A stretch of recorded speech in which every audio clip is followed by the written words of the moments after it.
Good and welcome to our virtual information session on urban justice and sustainability, our Certificate of Advanced Graduate Studies through the Department of Urban and Environmental Policy and Planning. Thank you all for joining us today. First, before we begin, please make sure your microphone is muted. And should be typed into the Q&A chat window and will be addressed by me. My name is Roxana Woodshire. I'm the Director of Graduate Admissions. If you have any non-general specific questions, you can send them directly to our program administrator, Angela Foss, at angela.foss@tufts.edu.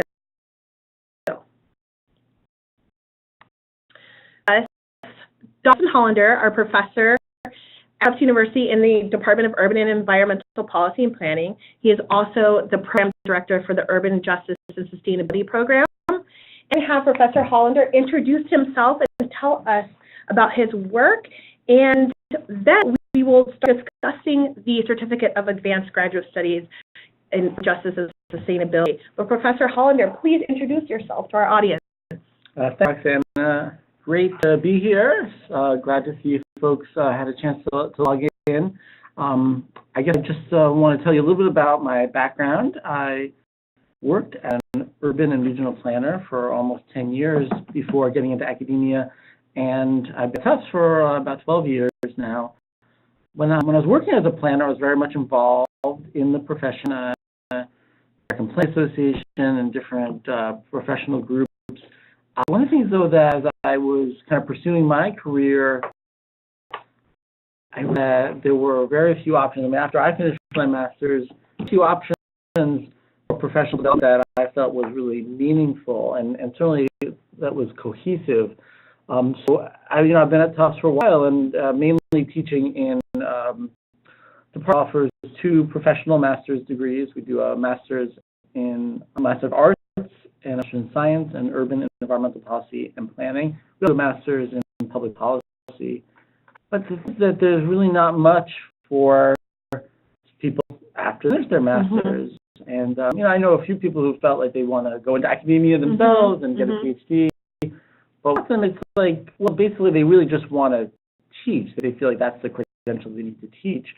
So for people who finish their master's, have a lot of experience, like this would be the kind of program that could really give them the additional educational experience and credential to be able to advance their career and also have an opportunity to do some teaching.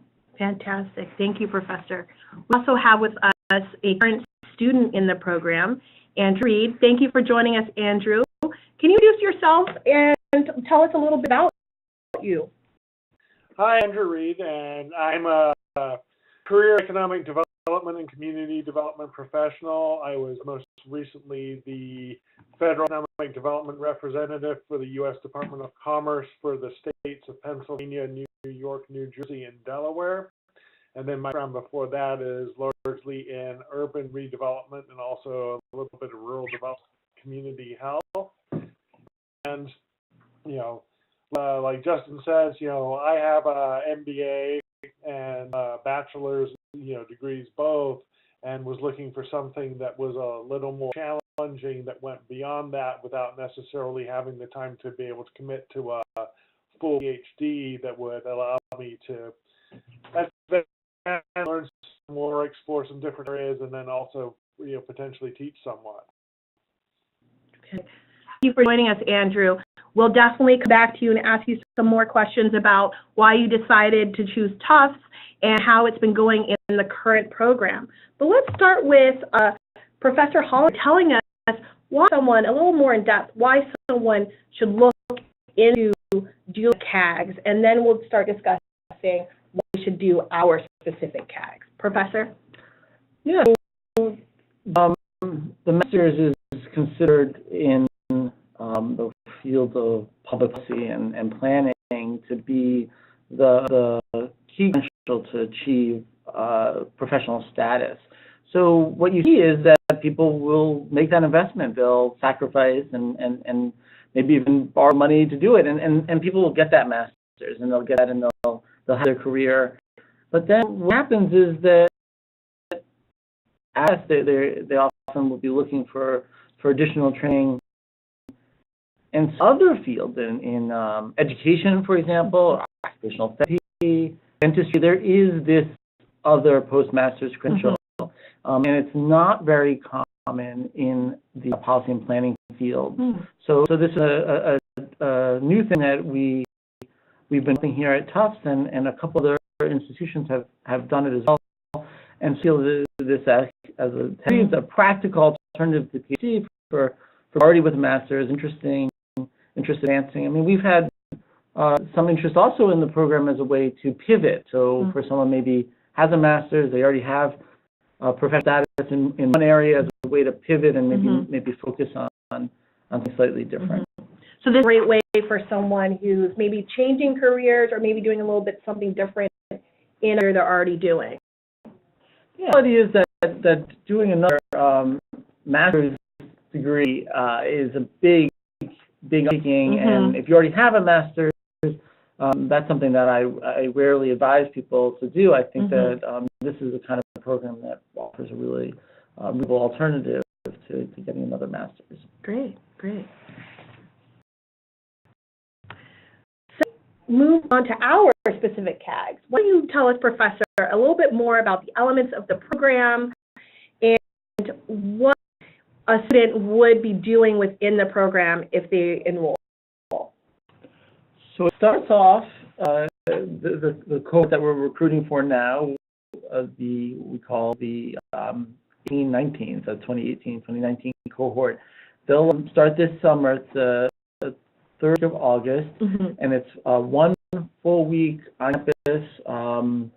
It's based like a typical kind of like profession where you're kind of together in an intense environment.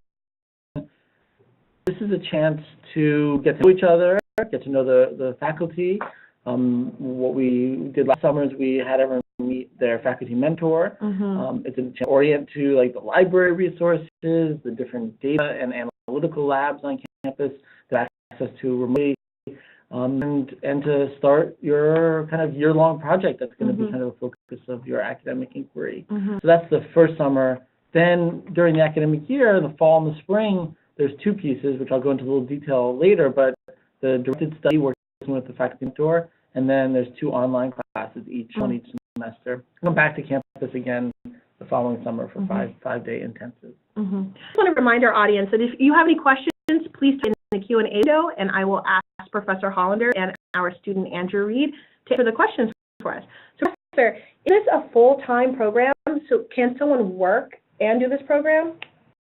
Yeah, we designed the program explicitly so that people continue to work full-time, and that, in terms of like the credit hours and commitments, it's like it was designed in a way that was reasonable, and I think that the idea, hope would be that for a lot of people, this would be something that your employer would support. And that, I mean, in my work experience, different agencies I've been at, there's a lot of support for professional development. So, in terms of helping with the costs, so maybe even helping you to be able to do some of the work job time, especially the project.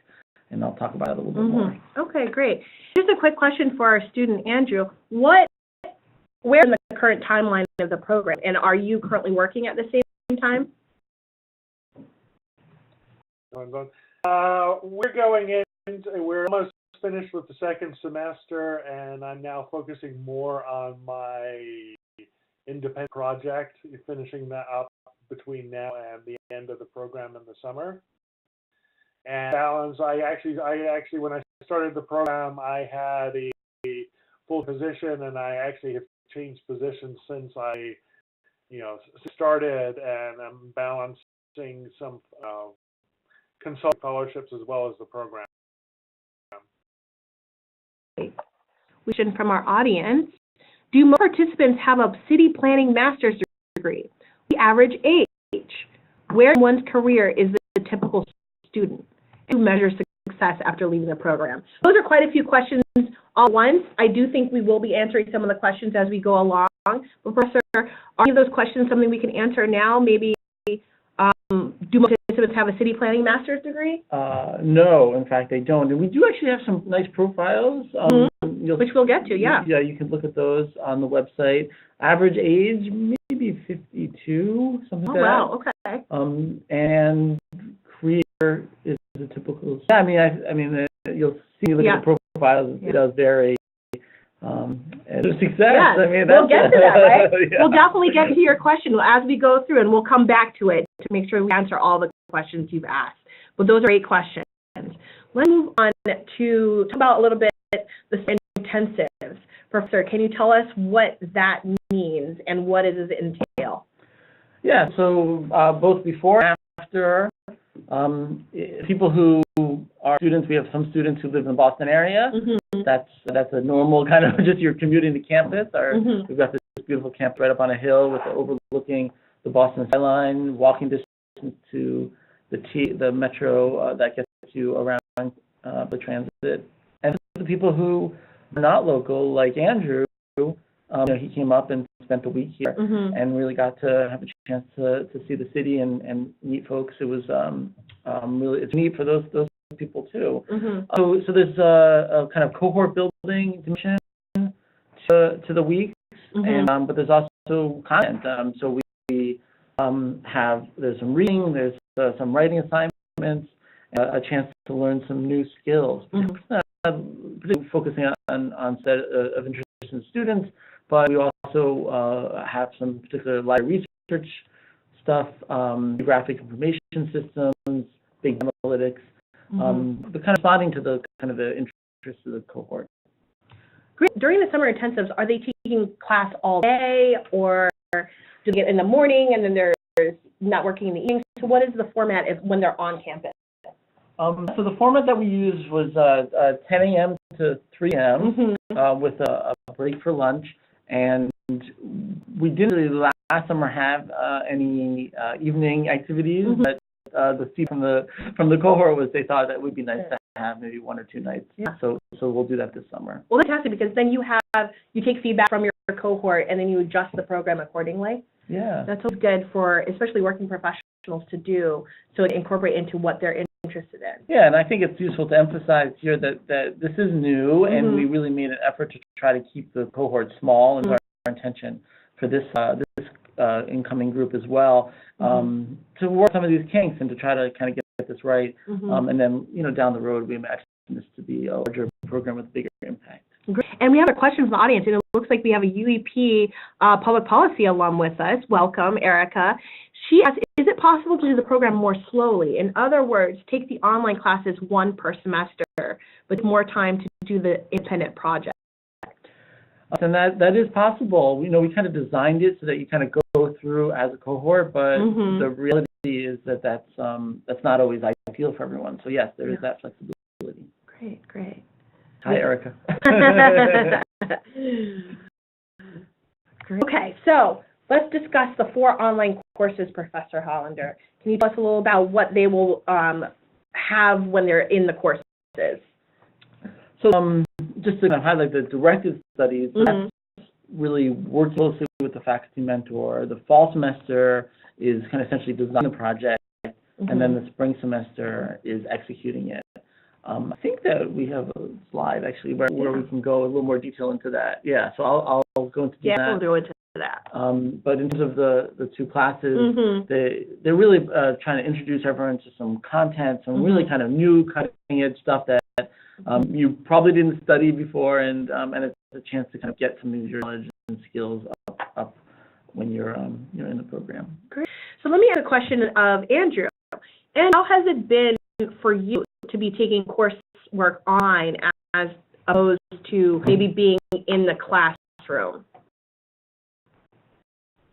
Surprisingly effective. I really wasn't sure what to expect out of online coursework because I'm more used to a class environment when I did my master's.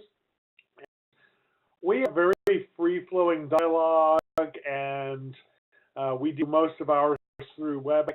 We have guest speakers and guest lecturers, but the kind of dynamic between the class members and the faculty member on the online stuff I mean, it's to me, I think it's just as good as being in the classroom. I mean, it seems like it's very effective, and we have some, aggression.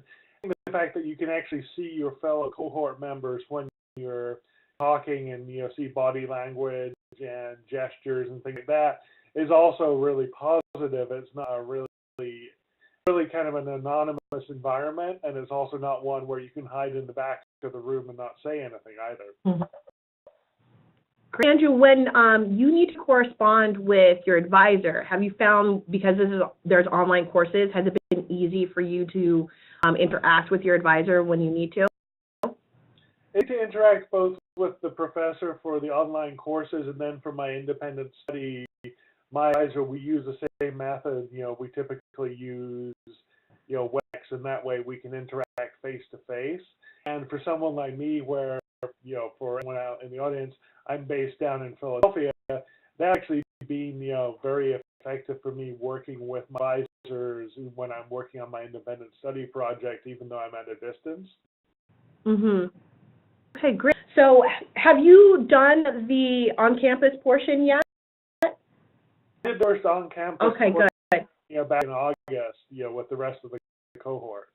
In Philadelphia and coming up for a course, was that a hard transition for you? Because I know we'll probably get a lot of other students interested in the program that may not live in Massachusetts, but they have to come to campus for specific courses. That could be a concern. I mean, commitment to come for the intensive course is really coming up to the Tufts campus for a week, which I think, when, if you're juggling, full-time career and also trying to juggle the program, being Mm-hmm. able to use a week of vacation, or with the support of your employer, getting the time to do that, making that commitment for a week really isn't that difficult. And I think it's a good balance of low residency, because you do get to experience the resources that are there at the campus and meet people face to face, but you don't have the expense of having to come up to the campus all the time. Really good feedback. And we'll definitely come back to you with a little more questions, but we have a question from our audience. Are all UEP faculty available to serve as advisors? Assuming, of course, they agree. Or are there only specific faculty members who are part of the C.A.G.S, Professor? Yeah, it's a great question, and in fact, the answer is that yes, all UEP faculty are available to serve as advisors, and it's really Mm-hmm. just a matter of making it a good match, and that faculty member is available and interested. But yes, that's Mm-hmm. great. Do you ever see any professors from other departments? Because Tufts really tries to be interdisciplinary. Do you ever see professors from other departments advising or co-advising with your C.A.G.S students? Yeah, so we have had interest in for example, Nini, who is in the environmental studies department. So, I mean, yeah, there's definitely been flexibility outside of our department.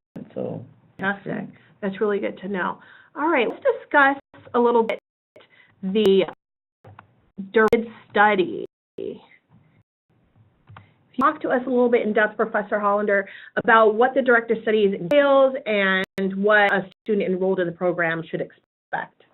Yeah, so in many ways it's kind of modeled roughly off of like a master's thesis or doctoral dissertation. The idea is that the student ends up designing a project that's going to find meaningful, that's going to have an opportunity that's going to advance their career, and then they work with the faculty member to kind of structure it and to design it and to get feedback.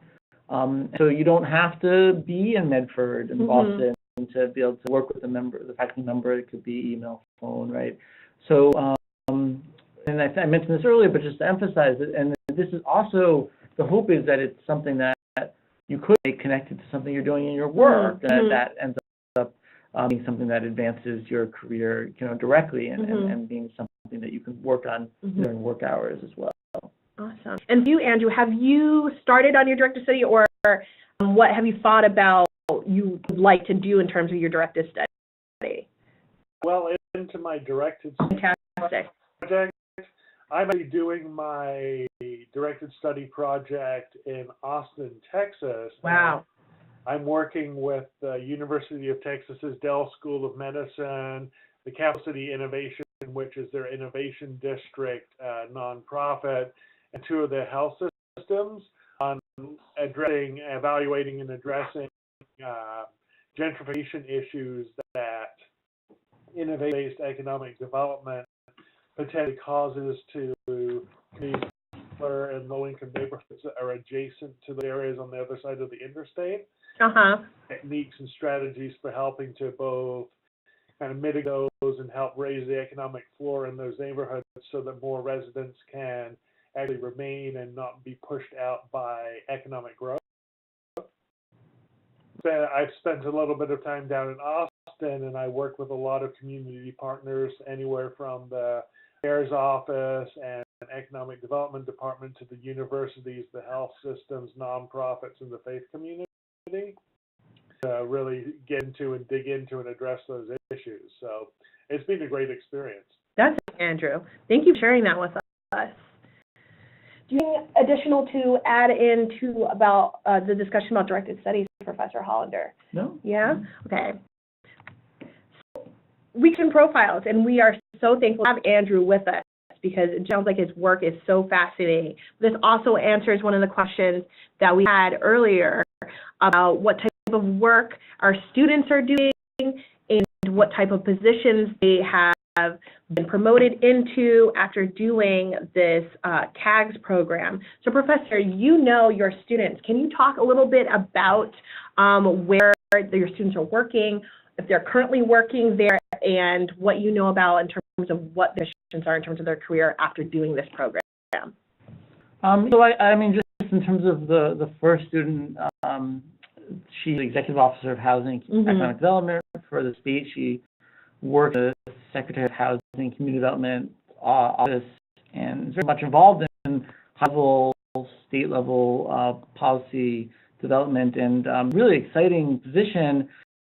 But she really sees an opportunity in the future to grow, and she feels like there's just a lot. I mean, she obviously learned a lot in her master's, we all do, but she feels like there's more, and so she was interested in this program, and I'm working actually directly with her as the directed study advisor for her special project, and she sees this project as something that's going to really impress her boss, Secretary of Housing and Development, and something that can be brought to the governor and enacted into the legislature. I mean, she sees this as being something that's going to help really pole vault her career further. But all these folks have had like long, rich careers, and the guy, attorney at legal counsel, I mean, he actually is retired. He had about a 30-year career with the federal government, working several different agencies, different realms of policy, and decided after that he wanted to teach. And so he reached out to me and said, do you think this program would help me be able to secure a teaching position? I told him yes, I did think so. And subsequently, as he's done well in the program, I've introduced him to some other faculty. I have a pretty good network of professors all over the country, and was able to introduce him to some people to talk about potential opportunities for part-time teaching. And Andrew wants to talk about his own experiences. Yeah, actually, I wanted to ask Andrew, first of all, what decided to apply to this program and enroll? What are you seeking? Well, I worked for, I spent 8 years in the federal economic development representative role, and the federal government is fairly structured by regulations and policy in terms of the kinds of, products and programs that it can work with. And I saw a lot of areas of, social justice and economic equity that I really wanted to be involved in and have a bigger impact in that I couldn't necessarily work on directly in my federal role. And this program was just, a perfect fit in terms of helping expose me to, some of the more current thought in some of those areas, new ideas, new contacts, and, and new initiatives. And so it's actually been a fantastic fit for me. I've really been enjoying what I've been doing in the areas that I've been exposed to. And like as Justin, talked a little bit, I was interested in teaching. I'll probably be teaching as an adjunct professor at Temple University in Philadelphia in the spring semester in economic development. And so, have signed on as a senior fellow for the Pennsylvania Economy League, working with the University of Pennsylvania's Institute of Government on a new inclusive growth initiative and working group for Philadelphia. So a lot of the ideas and things I've been exposed to have really been directly applicable to things that I'm interested in working in, also things that are very strong needs in the community that need more people to help pull them in that direction. And when you heard about this program, did you seek out possibly any other programs, and you were trying to decide between the two, and then maybe you chose Tufts, and why did you choose Tufts? I chose Tufts, I think, mainly because, this seemed to be a very unique program. And, I know someone asked the question earlier in terms of is everybody in the program, do they have a master's in planning? And my master's actually is not in planning. I have an MBA from Golden Gate University in California. So my degree is as a master's in business and an undergraduate degree in international relations and world trade. So I don't have a planning background, and this just seemed like a perfect mix of the kind of blend of the planning, but also the social and the equity pieces too, that really, really need more attention. So I didn't find anything like this out there, and I was really excited, to hear about the program, and probably even more excited to actually get into it. Great. Our program is so unique, and I think that is one of the draws to the program. Professor Holland, do you ever see people from the private sector that apply, or maybe people with JDs who are interested in law and public policy?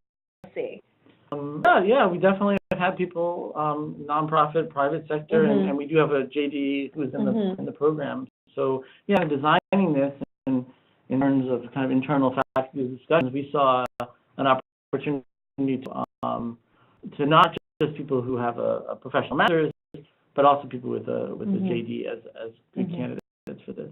Great. A question from our audience: how are other students integrated into the directed study in order to take advantage of the wisdom of the crowd? That's a really good question. Yeah, hi Jane.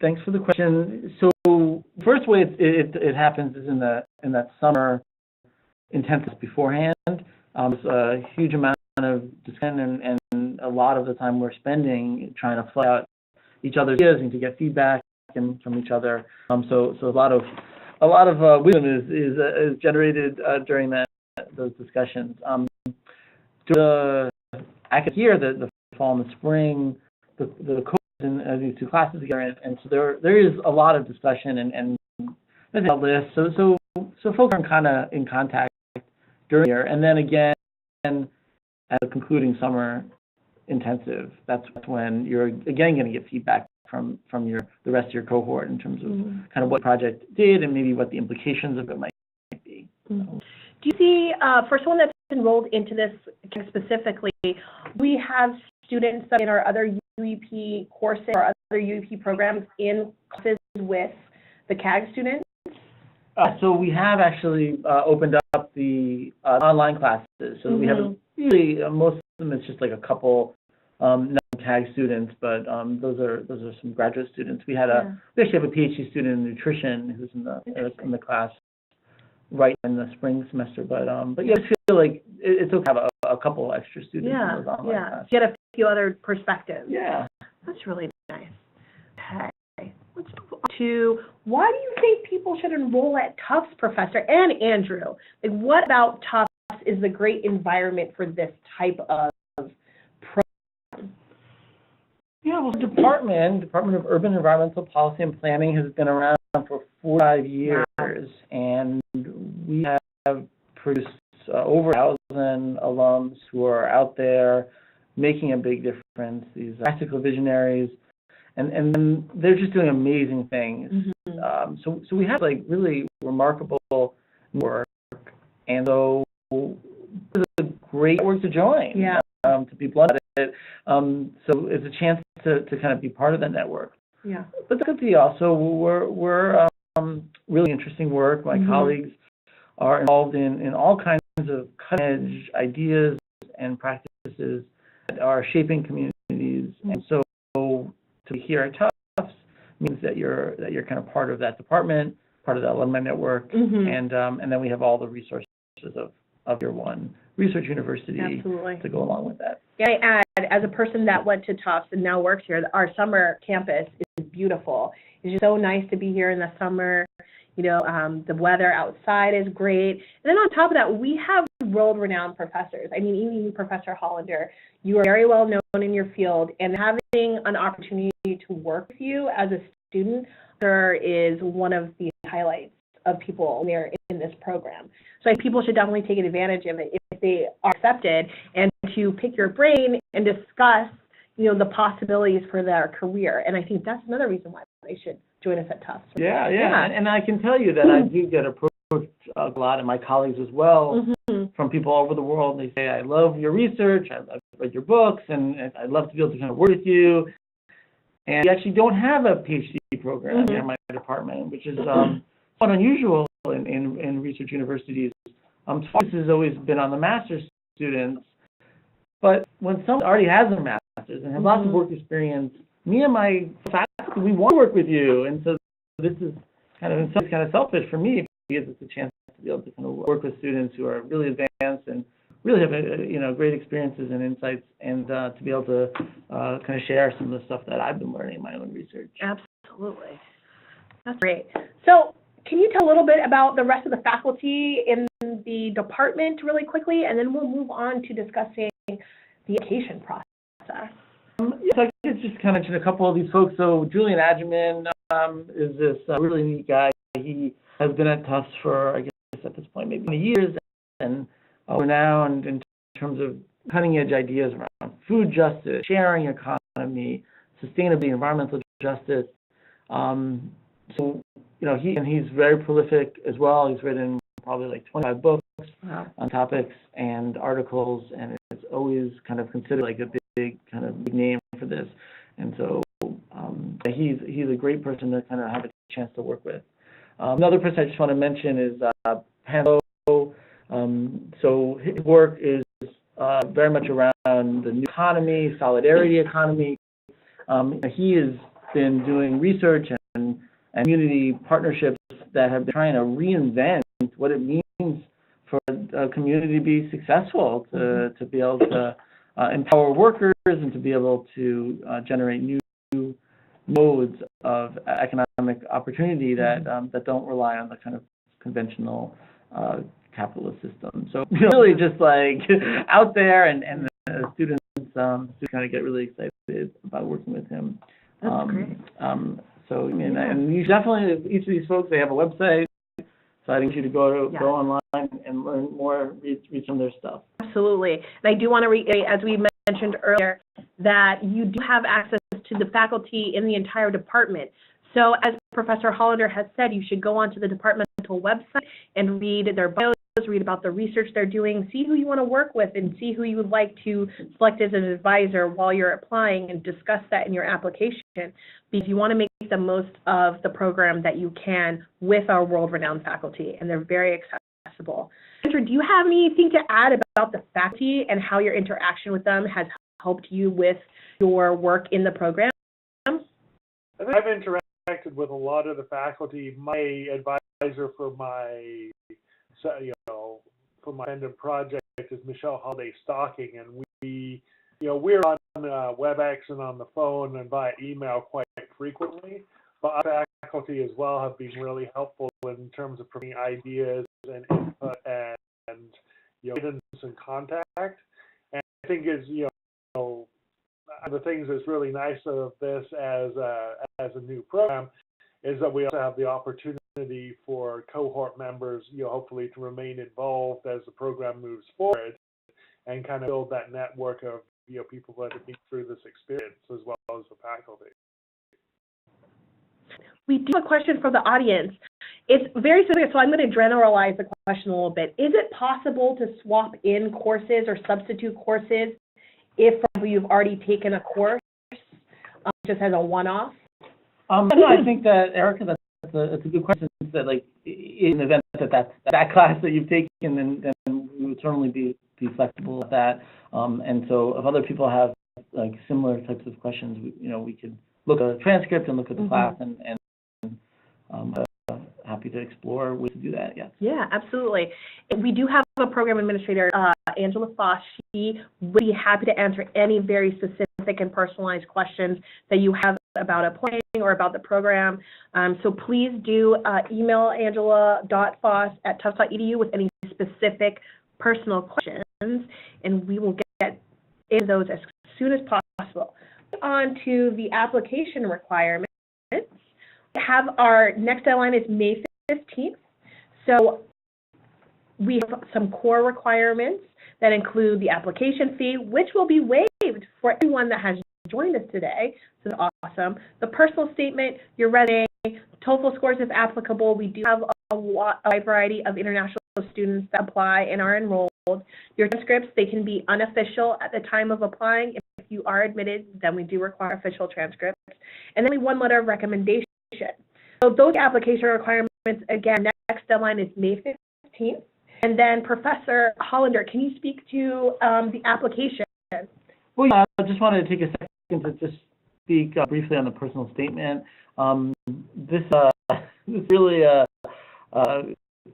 chance you in a very pithy way to tell us how does this fit into your kind of larger career goals, and why you think that this is going to be something that's helpful. Asking you to write like some sort of long treatise. It's supposed to be really short. We're saying less than 2,500 words. So just to kind of let us know that you've had to think about this, and just put paragraphs together that kind of articulate that. And certainly answer like any specific questions about the things we're looking for. Great. See if there are any additional questions for our professor, questions for our student, Andrew Reed, who has a really interesting background. Maybe, Andrew, I do have a question for you. Can you tell us more about if someone approached you and said, why should I enroll in this program? Like, what is this going to help me? What would you say to that person?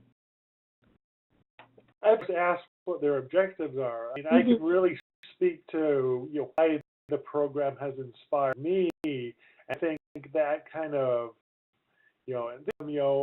when I was looking for more background on urban justice and sustainability, on economic and social equity, and those types of issues, and really to see them from a broader perspective and to see them from the perspective of some fields, this brought that to me, and I think that's what I would convey to someone else, is that you may come from a very specific area, whether it's economic development or community development or community health or the environmental side or the policy and planning side.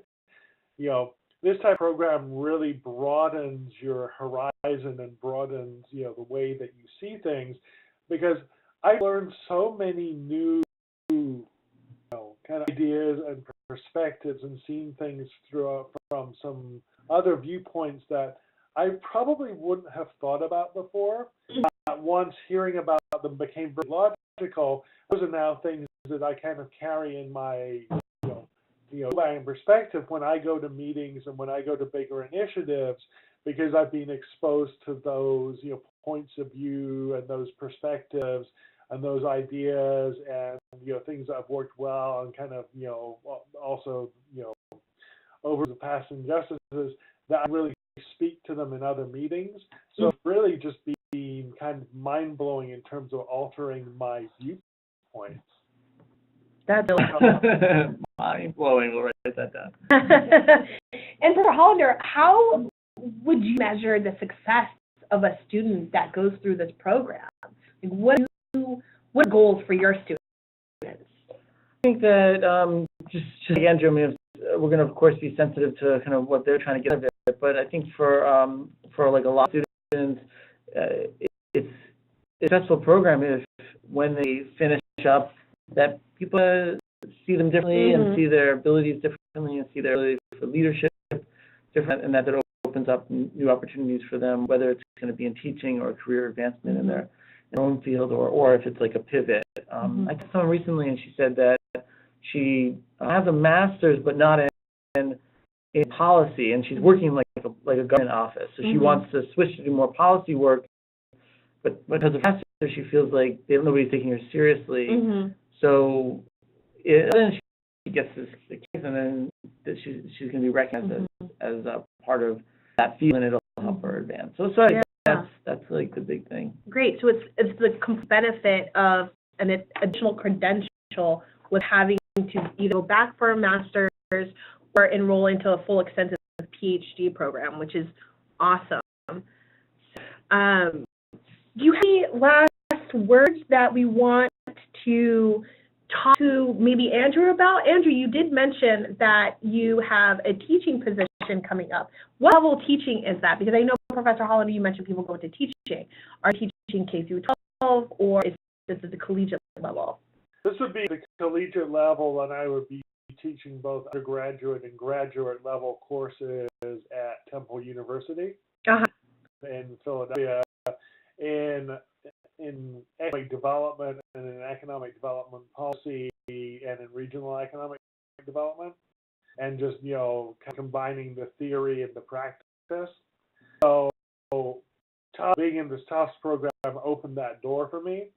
Also, I just, took on a role as a senior fellow with the Pennsylvania Economy League in working with Penn's Fells Institute of Government, and also something that opened up to me largely because of my involvement here at Tufts in terms of working with inclusive growth, working with a new initiative that's happening in Philadelphia.